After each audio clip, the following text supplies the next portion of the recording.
الرجيم بسم الله الرحمن الرحيم کل کتنا ہوا تھا بیٹا؟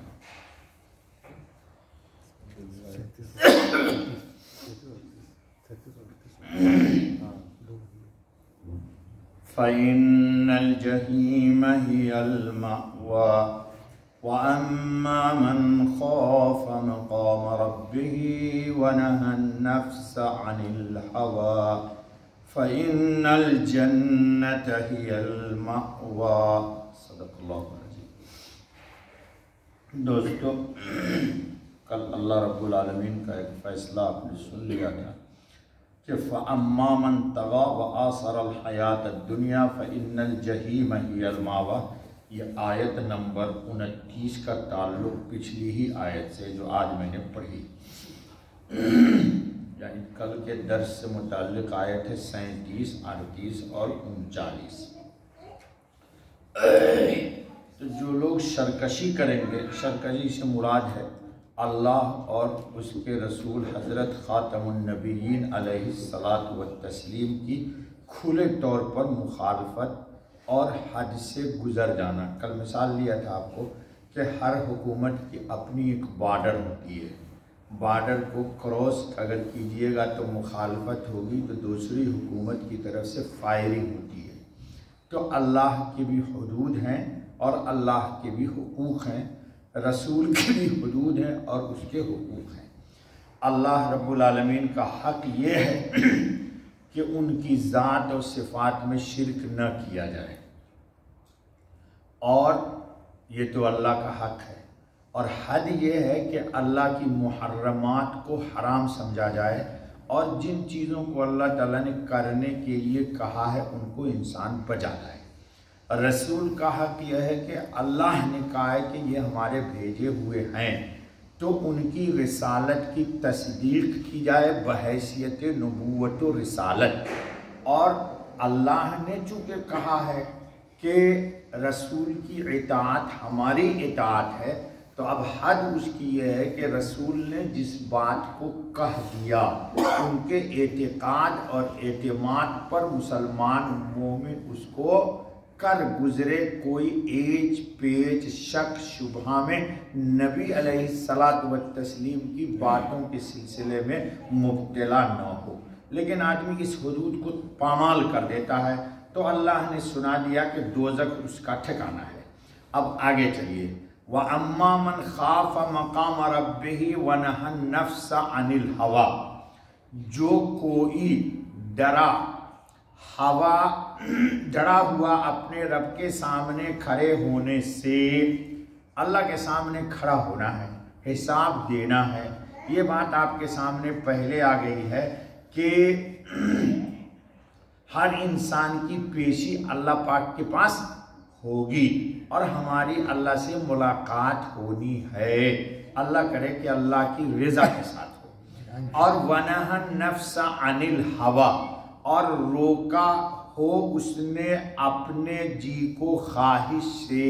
ہوا بولتے خواہش کو، یہ تو قرآن میں آیا نا ہوا۔ فَإِنَّ الْجَنَّةَ هِيَ الْمَأْوَىٰ، تو بہشت ہی ہے اس کا ٹھکانہ۔ اب یہ ہوا کیا ہے دوستو؟ انسان کے جسم سے ہوا نکل جائے تو اس کا وضو ٹوٹ جاتا ہے۔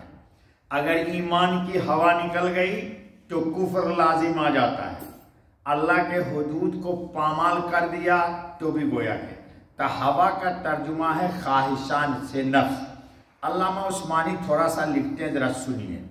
پرہیزگار لوگ، یعنی جو اس بات کا خیال کر کے ڈرا کہ مجھے ایک روز اللہ رب العزت کے سامنے حساب کے لیے کھڑا ہونا ہے، یہ جو آیا مقام ربہ، اس سے ڈرا، تو اسی ڈر سے اپنے نفس کی خواہش پر نہ چلا۔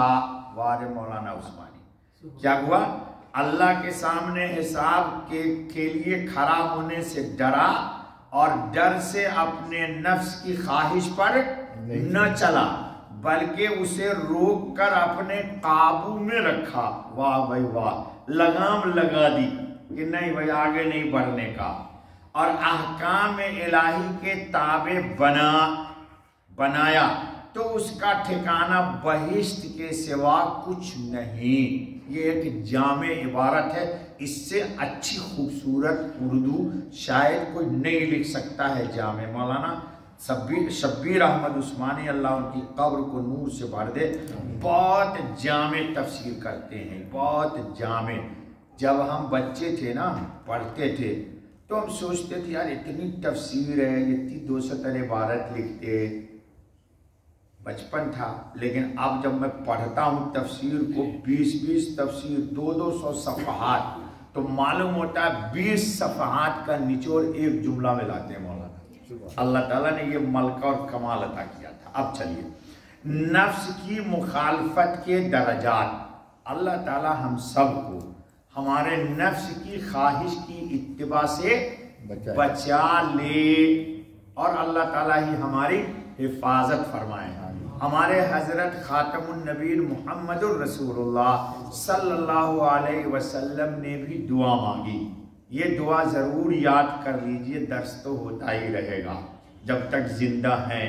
اللہ پاک ہمیں توفیق دے اخلاص کے ساتھ.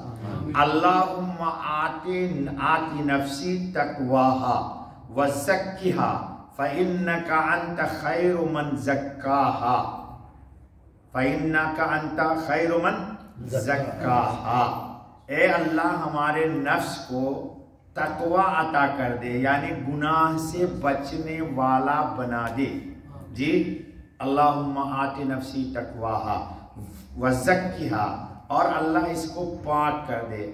اللہ اس کو اللہم آتی نفسی تقواہا وزکیہا فإنک انت خیر من زکاہا ومولاہا. اے اللہ آپ میرے بھی خالق ہیں, مولا ہیں, اور میرے نفس کے بھی خالق اور مولا آپ ہی ہیں. تو اے اللہ مجھے میرے نفس کی اتباع سے خواہشات سے مجھے بچا لے. جی بچا لے. اللہ تعالی ہم سب کے حق میں اس دعا کو قبول کر لے. اب سنیے تو نفس کی مخالفت, ہاں نفس کی مخالفت کے 3 درجے ہیں. یہ حضرت قاضی ثناء اللہ پانی پتی رحمت اللہ تعالی علیہ جن کی تفسیر رکھی ہوئی ہے, وہ دیکھیے تفسیر مظہری, ان کے پیر ہیں مرزا مظہر جان جانا شہید علیہ رحمہ, جن کی قبر چتلی قبر میں ہے دلی میں. جن کے قبر کا ایک شعر میں نے سنایا تھا کہ لکھا ہوا کیا ہے, بر لوح تربت من یافتند از غیب تحریرے, کہ این مقتول را بجز بے گناہی نیست تقصیرے.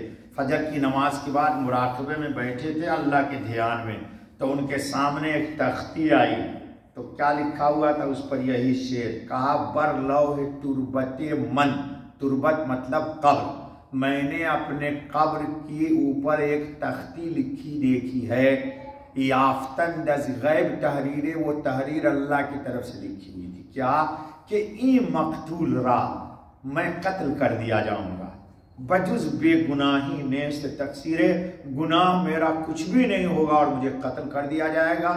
جس دن یہ دیکھا مراقبے میں انہوں نے, اسی دن ظہر کے بعد حضرت کو گولی مار دی اور حضرت شہید ہو گئے. ان کی قبر ہے چتلی قبر میں. انہیں کے شاگرد ہیں قاضی ثناء اللہ پانی پتی, تو اپنے پیر کے نام سے وہ تفسیر لکھی. وہ نقش بندی سلسلے کے بڑے اولیاء کاملین ہیں. بہت پہلے میں نے بہت سارے ان کے واقعات سنائے. بہت نازک طبع, بہت ہی نجیب. ان کے جو والد تھے ان کا نام ہے مرزا جان جانا, وہ اورنگزیب عالمگیر کے وزیر مالیات ہیں. پیدا ہوئے تو اورنگزیب سے کہا مرزا صاحب کے والد نے کہ میرے گھر میں آج لڑکا تولد ہوا ہے, تو اورنگزیب عالمگیر ہی نے نام رکھا جان جانا. کیا نام رکھا؟ ان کا نام ہے مرزا مظہر جان, تو نام رکھ دیا جان جانا, تو پورا نام ہو گیا مرزا مظہر جان جانا. مجدد الفسانی سید احمد شہیدی رحمت اللہ علیہ جو ہندوستان کے بڑے اولیاء کبار میں ہیں, اسی سلسلے کے ہیں. تو بہت ہی نازک طبع انسان تھے. راستے میں چلتے ہوئے کسی نے کہہ دیا السلام علیکم, تو حضرت بتا